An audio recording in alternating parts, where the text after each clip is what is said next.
Et donc, c'est à toi, Luigi. Je crois que tu vas nous parler de médecine. Effectivement, je vais vous faire une petite introduction sur l'histoire de la médecine.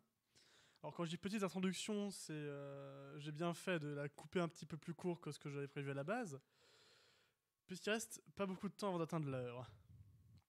Du coup, je vais vous parler aujourd'hui de la médecine, on va dire, de l'Antiquité jusqu'au Moyen-Âge en Occident.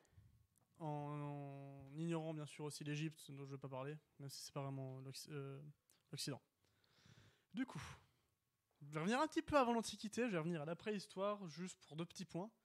Alors, depuis presque toujours, l'homme a essayé de se soigner. Et la préhistoire, c'est majoritairement par les plantes, donc ce qu'on appelle la phytothérapie.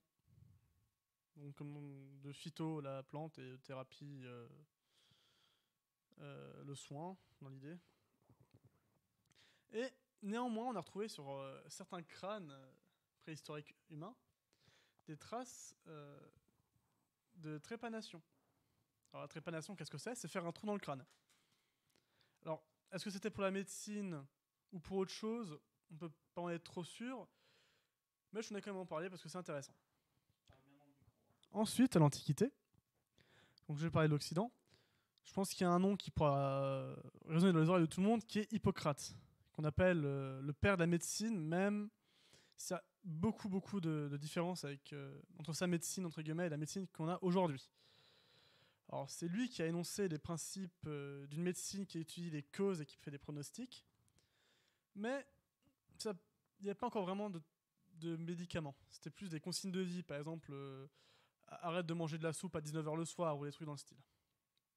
Des fois, des trucs un peu plus loufoques. Et cette médecine qui est basée sur l'observation va vite se diriger vers une autre médecine qui sera une médecine plutôt sur les hypothèses. Découlant d'Hippocrate, on aura l'école d'Alexandrie. C'est dans cette école, qui sera une école de médecine, que se feront les premiers pas scientifiques de la médecine. Donc ils vont commencer à faire des dissections humaines, par exemple, pour étudier l'anatomie. En parallèle, une autre médecine, la médecine qu'on appelle des dogmatiques, c'est une médecine, on va dire, sectaire qui cherche l'essence des maladies et leurs causes un peu plus occultes, et qui est à l'origine de la théorie des humeurs. Donc le sang, la bile jaune, l'atrabile et la pituite. Et elle s'appuie également beaucoup sur l'anatomie et la dissection. Donc là, on va laisser passer quelques années. Il va aller 6 siècles plus tard. Donc 6 siècles plus tard, un autre nom qui pourra peut-être résonner dans un peu moins d'oreilles, qui est le nom de Galien, qui lui a fait beaucoup de progrès de l'anatomie.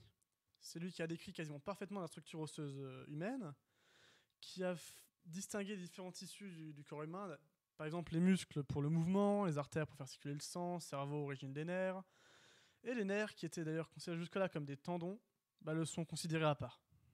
Le tendon qui doit être considéré comme des nerfs, c'est la même chose.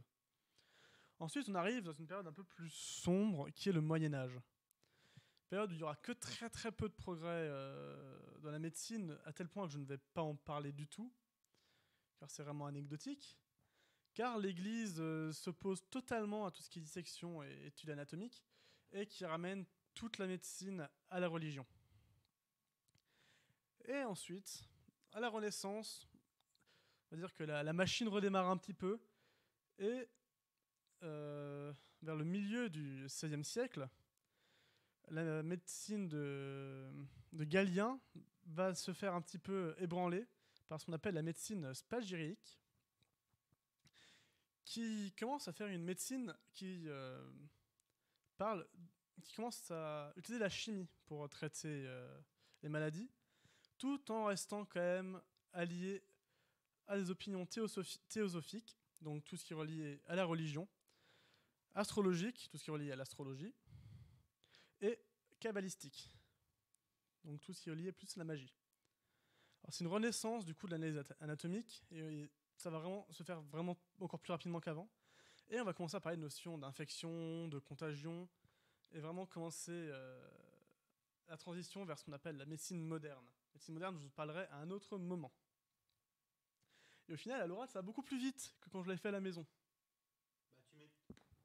Tu m'étonnes, c'est sûr, l'écrit c'est beaucoup plus long que l'avais ouais. fait à l'oral à la maison aussi. Je suis pas. Donc t'as fini là? Ouais. Bon bah d'accord, Une c'était une chronique chronique bien courte, mais- express de 3 minutes. Mais qui nous permettra peut-être de rentrer enfin dans les temps, qui est de 1 heure. On est dans les temps globalement. Déjà un peu court, il est vrai, mais tout de même intéressant, je trouve. Surtout la partie. Maintenant que j'ai Bon, tant vu à pis. quel point c'est rapide de lire 2 pages de texte, je me tiendrai, enfin 2 pages de notes. Je ferai plus adapté la prochaine fois pour la Bah. partie qui sera sur non pas la médecine moderne, mais sur la médecine antique et entre guillemets Moyen Âge, d'autres parties du monde.